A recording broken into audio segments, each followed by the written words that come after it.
sikat mas. Bismillah. Alon-alon mas. Tangan kok. Nah ini dan ini las. Nah Ini porang. Nah ini porang. Nah ini walor. walor. Nah Perbedaan.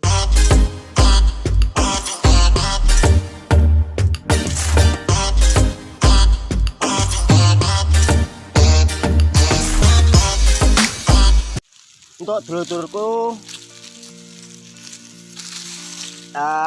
yang kemarin Kang To menjelaskan perbedaan antara porang dan walur, dan untuk saat ini Kang To akan menjelaskan perbedaan antara porang dan iles-iles. Nah ini contohnya kalau iles-iles lur.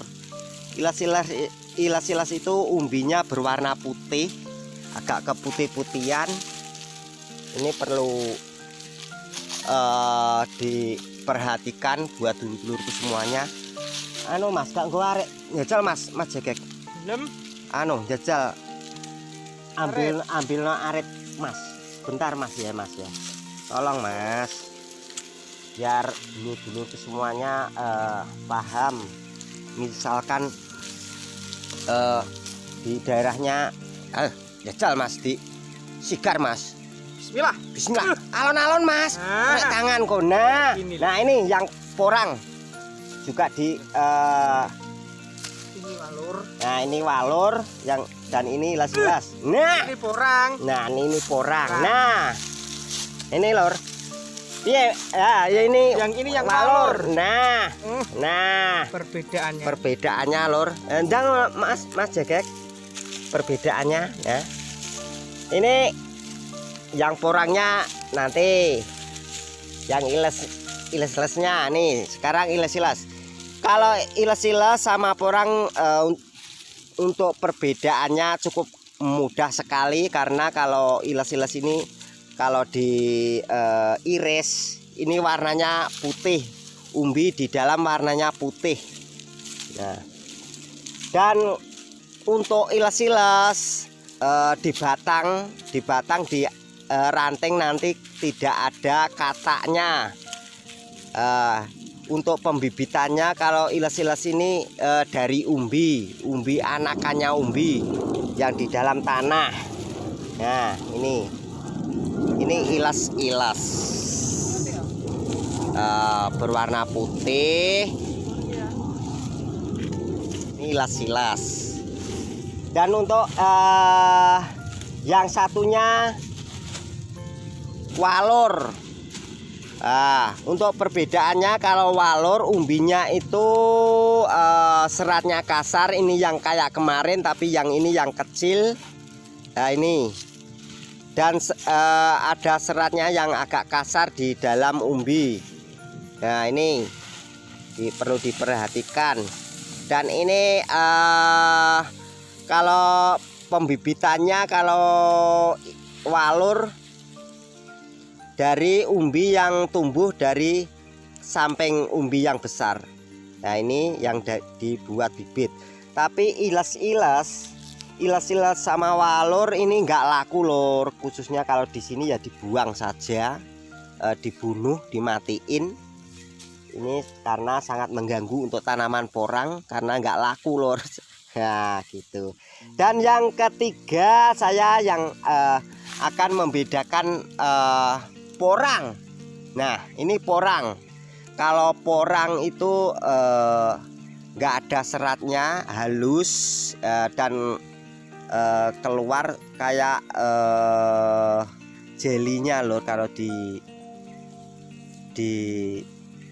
iris. Nah ini kayak gini lor. Nah ini kalau porang, ciri khas porang itu kalau sudah tumbuh itu pasti ada calon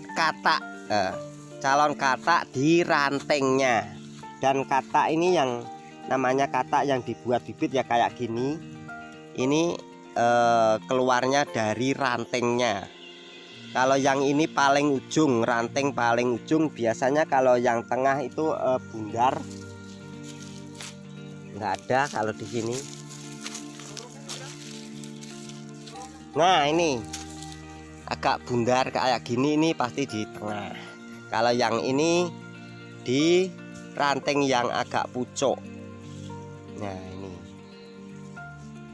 Kalau ini umbinya yang kecil. Ini yang kecil. Iya. Ini umbi katak, maksudnya umbi porang.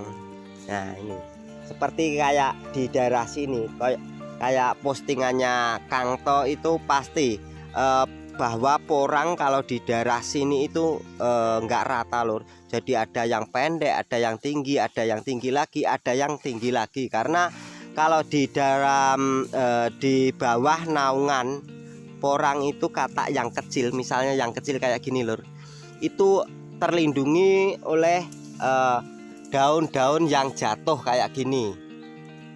Nah, dan untuk kayak nah ini kayak sinar matahari juga nggak bisa langsung ke tanah karena terlindungin pepohonan terutama. Dan kalau tidak ada naungannya pasti sinar matahari kan langsung ke tanah gitu. Nah, akan menyinari si katak-katak yang kecil. Dan terutama yang tanpa naungan, kalau katak harus diambil dibawa pulang, karena kalau nggak diambil terkena sinar matahari akan kering. Tapi kalau di bawah naungan ini akan aman. Nah gitu.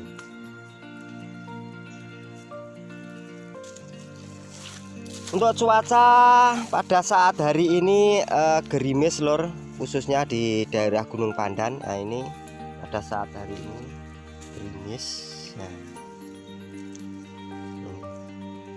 Nanti kalau sampai hujan deras ini ya juga nggak bisa bawa pulang lor, khususnya nanti ya surung-surungan lor.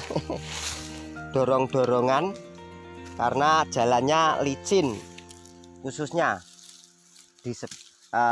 maka dari itu kalau panenan khususnya di daerah Gunung Pandan pasti di bulan sekitar bulan 7, 8 dan bulan 9. Karena kalau sudah musim kemarau itu pengambilannya mudah, bawa pulangnya mudah. Untuk pembersihan khususnya umbi porang ini juga mudah. Nah, untuk pembersihannya cukup mudah sekali lor. Nah di kayak anak gini ini sudah bersih. Nah, cukup mudah sekali.